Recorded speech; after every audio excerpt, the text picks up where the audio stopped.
तेरी लाल चुनरिया गाना आ गई सनी लियोन के साथ। तो लगभग 3.5 करोड़ के आसपास तो सनी लियोन लेकर चल गई जन्मदिन पे, और गाना आई तेरी लाल चुनरिया।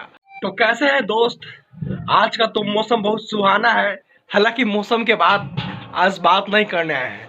आज भोजपुरी इंडस्ट्री के कुछ भरुए और कुछ दोगले किस्म के आदमी के बारे में चर्चा करने आए हैं। जब पावर स्टार पवन सिंह का 5 जनवरी 2024 को बर्थडे 38वां मनने वाला था, उसके उपलक्ष्य में एक गाना आने वाला था। पहले तो गाना का चर्चा हो रहा था सोशल मीडिया के माध्यम से कि लॉलीपॉप 2 आने वाला है, उनका जीवन का पहला हिट के बदला यह दूसरा गाना आने वाला है। लेकिन अगर तेरी लाल चुनरिया गाना आ गई सनी लियोन के साथ, तो लगभग 3.5 करोड़ के आसपास तो सनी लियोन लेकर चल गई जन्मदिन पे, और गाना आई तेरी लाल चुनरिया।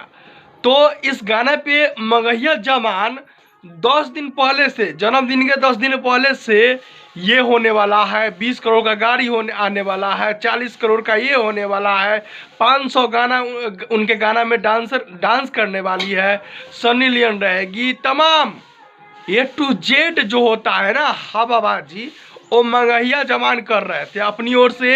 हवाबाजी करने में कोई कसर मगहिया जमान नहीं छोड़ा। और लास्ट में पावर स्टार पवन सिंह का जब जन्मदिन माना, उसके उपलक्ष्य में केक काटने के लिए मगहिया जमान के गौतम सिंह और उनके जो भी टीम है उनको नहीं बुलाए गए। तो अब खफा, पवन सिंह से दुखी, पवन सिंह से नाराजगी, उनके खिलाफ रोस्टिंग, उनके खिलाफ रिव्यू, उनके खिलाफ रिएक्ट करने लगे, पूरा एक्सपोज करने लगा। उससे पहले बड़े बड़े बात हो। इसीलिए दोस्त कहते हैं कि जब किसी आदमी से कुछ न कुछ जो उससे बनता है ना, इसी कारण उनके तलवे चाटते हैं।